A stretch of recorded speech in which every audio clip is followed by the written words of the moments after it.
I want to introduce you to one of my clients, Jared. Jared, at a very young age, became the CEO of a very successful tech company. He left that position as CEO at the tech company to start his own venture, a software company. Within very little time, he and his partners had raised millions of dollars, the majority of that money from the queen of tennis herself, Serena Williams. Things were not going very well. I don't know if he would describe it this way, but his business was on a fast track to failure. Luckily, over the course of the next year, Jared was able to turn that all around, do another successful round of fundraising, and get his company on the fast track to profitability. Now, what made the difference for Jared and his team? That's the thing I want to talk about. There's one specific thing that I know made a huge impact on his ability to turn the trajectory of this company around. I'm going to tell you exactly what allowed him to turn this around, and then I'm going to give you very clear steps on how you can do it yourself. But first, a story about how I keep tripping over $20 bills. So one of the commitments that I've made to myself is to walk to the gym 5 times a week, work out, and then walk home. I strap on a 30-pound weight vest and I walk for 20 minutes, work out at the gym, and then I walk home. Something interesting has happened over the last couple of months. Like within the last 60 days, this has happened twice, where I'm walking through a parking lot, 2 different parking lots, by the way, walking through a parking lot, look down, and there's a $20 bill on the ground. So I did it the first time, didn't think much of it. I was just like, oh yeah, sweet, $20, whatever. Then it happened a second time just a couple of days ago. I don't know about you. I haven't lived a life of just finding cash all over the place, especially in the amounts of $20. Sure, I'd find a quarter here, a coin there, whatever, but $20 just sitting on the ground. It was so interesting to me. And it happened this second time. So I picked it up, put it in my pocket, and kept walking to the gym. Then I started to realize what my brain did. It was very, very interesting for me to observe the behavior of my brain. What happened is, or what I noticed, the pattern that I noticed is that my brain started to make meaning of this thing, of finding $20 twice in such a short period of time. Almost naturally, without any conscious effort, I'm wondering, am I lucky? Does this mean something? Does it mean I should be more generous to people? Is it mean that this is going to become a pattern? If I would just, the more I walk in the morning across parking lots, the more money that I'm going to find. There was so many, rather than it just being something that happened, my brain automatically wanted to create a meaning around it, a context that I could understand. So I started to craft a story around this thing that just happened. If you're willing to commit to this very simple process that I'm going to lay out in this video. Now, simple does not mean easy. Those are 2 very distinct ideas. But if you're willing to commit to this, your business has the potential to become more successful than you probably ever imagined. I promise that you'll become more clear about where you currently are and confident about where you're going. If you want to understand this principle better, there's a brilliant book called Deviate by a man named Beau Lotto. Go check it out, Deviate by Beau Lotto. He talks about all the science around the stories that we create around the events in our lives. So even when we think about, there's so much, it's so popular right now to talk about trauma and being traumatized and the effects that that has on your life. And I don't say that flippantly. Trauma is a real thing. But it's not what we think it is. Trauma is not having significant events happen in our lives. We can have trauma with very insignificant events.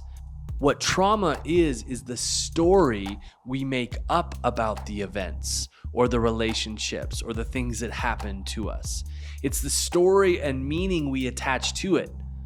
What's brilliant about that is that we can actually change the story or the meaning that we give something or an event or a person or a relationship. I know that sounds crazy because we think that everything has an inherent meaning, like we didn't have a choice in it, but we actually have a choice in the meaning that we give things. Illustrated very well by my example that I just gave about tripping over $20 bills is my brain wanted to start giving it a story, a meaning, something bigger than myself. And then once I have that meaning or that story, I would pretend like I didn't have a choice in it, like it was the universe or God or other people or just the way that it is. But what I'm telling you and what the science shows that's outlined beautifully in Beau Lotto's book is that you can rewrite that meaning. So back to my friend Jared. In talking with Jared, we discovered the meaning that he had given to his role as CEO and founder of this company. And what was so interesting is that the meaning he had given to that role is that it was his job to protect everybody on his team, to protect them from the inherent risk of a startup. That, there were risks in the market, there were risks with the competition, there were risks in the software, there are risks everywhere. But he thought his job was to protect them from that in order to get good work out of them, in order for them to be successful so that they weren't worried about their job or getting paid, but ultimately that they would just work thinking that everything was going to be promising, everything was going to be good, and he would get the best work out of them in that way. He thought that was his job. It was the meaning he had given to it. The problem is that his team, a lot of his team, not all of them, but a lot of his team in that security, that false security that he had painted, they were phoning it in. They were only giving so much that they wanted to give, not what was actually needed in a risky startup. So what happened is he was giving it his everything, understanding the inherent risk of failure that was there, and he was surrounded by a team that didn't understand that. So they were participating as if there was no risk, as if they could just kind of ride the train. Now, I don't have to explain to you that this is going to make Jared incredibly discontent and concerned and disconnected from the people on his team. So understanding this, I invited him to re-mean what he had made up his role as CEO and founder was.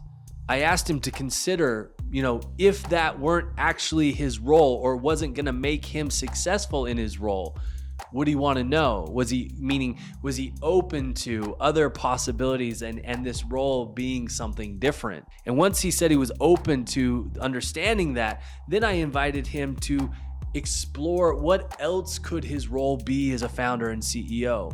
How else could he look at the people that are on his team?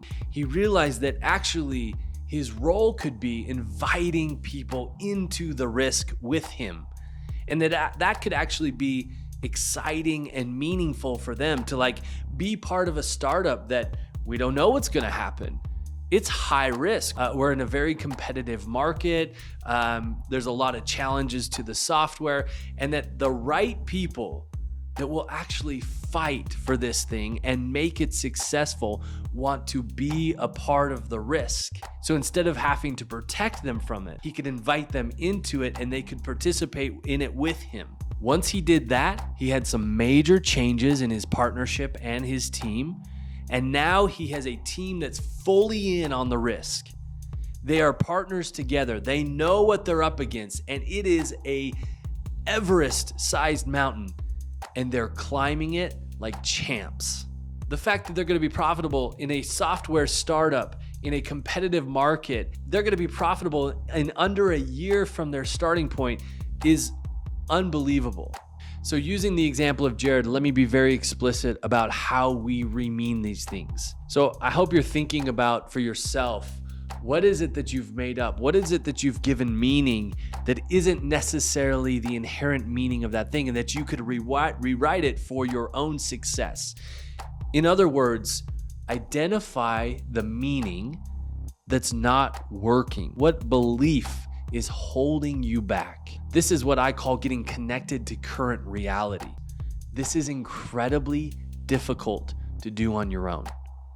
Luckily, Jared was smart enough to invest in someone like me who can see some of these blind spots, who've been trained in my listening and the ability to suggest what meanings aren't working for him. So get somebody like that in your life, somebody who knows how to identify these meanings that aren't working. You can do this on your own. It'll be incredibly challenging, and who knows if you'll actually see it.